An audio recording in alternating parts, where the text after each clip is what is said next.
Hello friends, welcome to civil concept Tamil. இன்றைக்கி நம்ம என்ன பார்க்க போகிறோம் அப்படின்னா, வீட்டுக்கு முன்னாடி இந்த கலர் சீட்ஸ்லாம் வந்து போடுறதுக்கு எவ்வளோ செலவாகும் அப்படிங்கிறத பற்றி இந்த பதிவில் பார்க்கலாம். ஸோ ஒரு சில பேர் வந்து வீடே வந்து அந்த கலர் சீட்ஸை வந்து போட்டு கட்டுறாங்க. ஒரு சில பேர் என்ன பண்ணுறாங்க அப்படின்னா, நம்ம வந்து ஒரு டார்ச் வீடு கட்டுறோம் அப்படின்னா அதுக்கு முன்னாடி இருக்கிற போர்ஷனை வந்து நம்ம அந்த சீட்ஸ்லாம் வந்து போட்டுக்கிறோம். ஏன் வந்து இந்த சீட்டு வந்து போடுறோம் அப்படின்னா, நமக்கு வந்து காங்கிரீட் போட்டிங்க அப்படின்னா அதுக்கு உண்டான காஸ்ட் வந்து அதிகமாக இருக்கும். அதே மாதிரி அதோட ரெக்குயர்மெண்ட் வந்து குறைவு. முன்னாடி வந்து நமக்கு ஒரு வெயில் இல்லாமல் இருக்கிறதுக்கு ஒரு சீட்டு வந்து நம்ம போடுறோம். ஸோ இப்போ அங்கே வந்து காங்கிரீட் போடணும் அப்படிங்கிற அவசியம் இல்லை. அதனால் வந்து நம்ம சீட்ஸ் வந்து போடுறோம். ஸோ இதில் நிறைய டைப் ஆஃப் சீட்ஸ் வந்து இருக்குது. இப்போ மெயினாக வந்து ஜிஐ சீட்ஸ் வந்து நம்ம யூஸ் பண்ணிகிட்ருக்கோம்.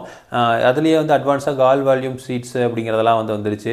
முன்னாடிலாம் வந்து ஆஸ்பெஸ்டாஸ் சீட்ஸ் வந்து யூஸ் பண்ணிட்டு இருந்தோம். அது வந்து ஆஸ்பெஸ்டாஸ் மெட்டீரியலில் இருக்கிற சீட்ஸ் வந்து யூஸ் பண்ணிட்டு இருந்தோம். அதுக்கப்புறம் வந்து அலுமினியம் சீட்ஸ் வந்து யூஸ் பண்ணுறோம். அலுமினியம் சீட்ஸ்லாம் வந்து டெம்பரரி செட்ஸ்க்குலாம் தான் வந்து யூஸ் பண்ணுவாங்க. மெயினாக வந்து அதை யூஸ் பண்ண மாட்டாங்க. அடுத்தது வந்து பார்த்தீங்கன்னா ஃபைபர் சீட்ஸை வந்து யூஸ் பண்ணிட்டு இருக்காங்க. அடுத்து யூபிவிசி சீட்ஸ்லாம் வந்து யூஸ் பண்ணுறாங்க. ஃபைபர் சீட்ஸு யூபிவிசி சீட்ஸ்லாம் வந்து பார்த்திங்கன்னா கொஞ்சம் காஸ்ட் வந்து அதிகமாக மாதிரி இருக்கும். ஸோ அதனால் வந்து நார்மலாக வந்து நம்ம ஸ்டீல் சீட்ஸ் தான் வந்து நம்ம எல்லா பக்கம் வந்து யூஸ் பண்ணுறோம். இந்த ஸ்டீல் சீட்ஸில் இருக்கிற அட்வான்டேஜ் என்னென்னு பார்த்தீங்கன்னா, ஈஸியாக வந்து நம்ம பெண்ட் பண்ணிக்கலாம், ஸ்க்ரூ பண்ணிக்கலாம், சீக்கிரம் வந்து கிராக் ஆகாது, வெயில் இருந்தாலும் வந்து அது எதுவும் வந்து டேமேஜ் ஆகாது. ஸோ அதனால் வந்து இந்த சீட்டை வந்து அதிகமாக யூஸ் பண்ணுறாங்க. இதில் இருக்கிற ஒரு டிஸ்அட்வான்டேஜ் என்னென்னா, மழை பெய்யறப்பெல்லாம் சவுண்டு வந்து அதிகமாக வந்துட்டுருக்கும். அதே மாதிரி வெயில் காலத்திலலாம் வந்து ஒரு டப்புன்னு ஒரு ஏதோ கீழே விழுகிற மாதிரி ஒரு சவுண்டு வரும். ஏன்னா அது வந்து நமக்கு எக்ஸ்பேன்ஷன் அண்ட் கான்ட்ராக்ஷன் வர்றதுனால நம்ம வந்து நல்லா அமுத்தி வச்சுருப்போம். ஸோ அதனால் வந்து என்னாகும், ஒரு இடத்துல வந்து டப்புன்னு வந்து அந்த ஒரு சத்தம் வந்துட்டு இருக்கும். ஸோ இதை தவிர வேறு டிஸ்அட்வான்டேஜ்லாம் வந்து எதுவுமே வந்து கிடையாது. ஸோ இதில் வந்து நமக்கு திக்னஸ் பொறுத்து நிறையா இருக்குது. ஸோ நிறைய எம்எம் திக்னஸ்லேயே வந்து இருக்குது. ஸோ மெயினாக வந்து 0.45 mm திக்னஸ்லேயே இருக்குது, 0.5 mm திக்னஸில் இருக்குது. நம்ம ரெசிடென்ஷியலாக வந்து 0.45 யூஸ் பண்ணிக்கலாம். இது இண்டஸ்ட்ரியலாக போகிறீங்கன்னா 0.5 mm அந்த திக்னஸ் வந்து யூஸ் பண்ணுவாங்க. அதே மாதிரி ஜிஎஸ்எம் வந்து 70 GSMலேருந்து 150 GSM இருக்கிற வரைக்கும் நமக்கு வந்து சீட்ஸோட அவைலபிலிட்டி வந்து இருக்குது. ஸோ இப்போ சைட்லாம் வந்து யூஸ் பண்ணுறோம், சைட் கிளாடிங்லாம் யூஸ் பண்ணுறோம்னா 70 GSM யூஸ் பண்ணுவாங்க. இதே வந்து மெயின் ஹீட்லாம் ரெசிஸ்ட் பண்ணணும் அப்படின்னா ஒரு 150 GSM வந்து யூஸ் பண்ணுவாங்க.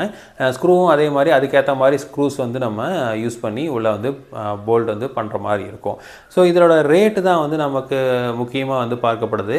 ஏன்னா வந்து காங்கிரீட்டை கம்பேர் பண்ணுறப்போ இதோட ரேட்டு கம்மி அப்படிங்கிறதுனால தான் வந்து நம்ம அதிகமாக இந்த சீட்ஸை வந்து யூஸ் பண்ணுறோம். இப்போ ஒரு வீடே கட்டுறாங்க அப்படின்னா கம்மியான பட்சத்தில் வீடு கட்டுறப்போ நம்ம ரூஃப் வந்து நம்ம இந்த சீட்ஸ்லாம் வந்து யூஸ் பண்ணலாம். அதுக்கு கீழே வந்து ஃபால் சீலிங் கூட வந்து போட்டுக்கலாம். ஹீட் வந்து அதிகமாக உள்ள வருது அப்படின்னா நம்ம வந்து ஃபால் சீலிங் கூட வந்து போட்டுக்க முடியும். ஸோ இப்போ இதுக்கு வந்து எவ்வளோ வந்து சார்ஜ் பண்ணுறாங்க அப்படின்னா, சீட் நம்ம வாங்கி கொடுத்துட்டோம் அப்படின்னா இன்ஸ்டாலேஷனுக்கு வந்து 35 ரூபாலேருந்து 45 ரூபா வரைக்கும் பர் ஸ்கொயர் ஃபீட் வந்து நமக்கு வாங்குறாங்க.